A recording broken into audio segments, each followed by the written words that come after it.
It was after World War II, and there were 200 Yechiel who were in Italy, who had lost everything in their life. But they were still holding on, and they decided they wanted to make a minyan for the Yomim Noraim, for Rosh Hashanah Yom Kippur. But they wanted an adult who could lead them. And they reached out and they found an older Yid who was broken, who had seen way too much in his life and now had nothing. They asked him if he could lead them, and he said, I'm not a Rebbe, I'm not a Rav, I'm not a Rosh Hashiva. And they said to him, Rabbi Yid, you're all we have. He agreed to come, and before Tkiyah Shofar, they asked him if he could speak. He stood up, he looked around, and he broke down crying. He couldn't speak. And they cried along with him. And that happened on the second day as well. But Erev Yom Kippur, they said, please just give us a few words. And so before Kol Nidre, he got up to speak. He said, Kinderlach, the Sar Shel Gehenim, the officer of Gehenim who was in charge, called a meeting.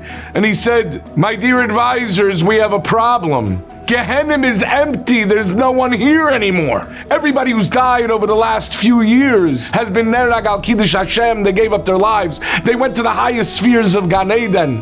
What are we going to do? Enrollment is low. One of the advisors suggested introduce them to the taiva for money. Money's at stake. People will fight. People will go at each other. They'll speak badly about one another. He said, no. These people, they just want to survive. They just want bread and water. He said, what about anger? What about jealousy? All of the suggestions were shot down. And one advisor piped up and he whispered into the ear of the Sar Shel Gehenim, and the Sar Shel Gehenim said, that's it. We will introduce them to the Yetzer Hara of Morgen, Machar, tomorrow, procrastination. Push it off. You want to put on tefillin? Maybe tomorrow. Want to keep Shabbos? Try me next week. Want to open a Gemara? It's been so long. Maybe in a month or two. And he looked over the crowd and he looked at the children and he said, would you like to rebuild your life? Try me in a little while.